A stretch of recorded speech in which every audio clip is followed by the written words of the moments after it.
কোন বান্দা যখন আল্লাহর জিকির করতে থাকে, আল্লাহরে ডাকতে থাকে, তখন আল্লাহ বারবার বলে কিছু চাইবা, বলো কিছু চাইবা। তো ওই বান্দা যখন আর চায় না, কিন্তু আল্লাহরে ডাকা বন্ধ করে না, তো হাদিসের মধ্যে আছে আল্লাহ তাআলা তখন বলে, আচ্ছা বান্দা তুমি আমারে ডাকতে থাকো, আমি তোমার প্রয়োজন পূরণ করতে থাকি। মান শাগালাহু যিকরি আন মাসআলাতি আ'তাইতুহু আফদালা মিম্মা উ'তিয়াস সাইলিন। এজন্য আল্লাহ তাআলা বলেন 24 ঘন্টা আল্লাহর চাওয়া আমাদের কাছে, আমরা যেন আল্লাহকে স্মরণ করি। জুমার দিন একটা সময় আছে যেই সময় দোয়া কবুল হয়। দোয়া যেটাই করবেন সেটাই কবুল ইনশাআল্লাহ, যদি আপনার রিজিকটা হালাল হয়। যদি আপনার রিজিকটা হালাল হয়, আকীদায় শিরক না থাকে, আমলে বেদাত না থাকে, ইনশাআল্লাহ কবুল। সময়টা হচ্ছে ইমাম খুতবা শুরু করার পর থেকে সালাম ফিরানো পর্যন্ত, এই সংক্ষিপ্ত সময়। আরেকটা বর্ণনা এসেছে সময়টা হচ্ছে আসরের নামাজের পর থেকে মাগরিব পর্যন্ত। দুটা সময়কেই কাজে লাগানোর চেষ্টা করা যাবে, পারা যায়। এই সময়টুকু মূল্যায়ন করার চেষ্টা করি, আল্লাহ পাক তৌফিক দান করুন।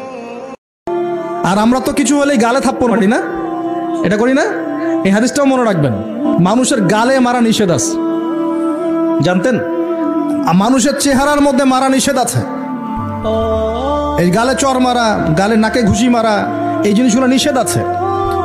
কারণ এই চেহারাটা আল্লাহ রাব্বুল আলামিন, মানে আদম সন্তানের এই স্ট্রাকচারটা আল্লাহ রাব্বুল আলামিন সূরা সদের মধ্যে বলেছেন, খলাকতু বিয়াদাই, আমি নিজ হাতে সৃষ্টি করেছি। সুবহানাল্লাহ।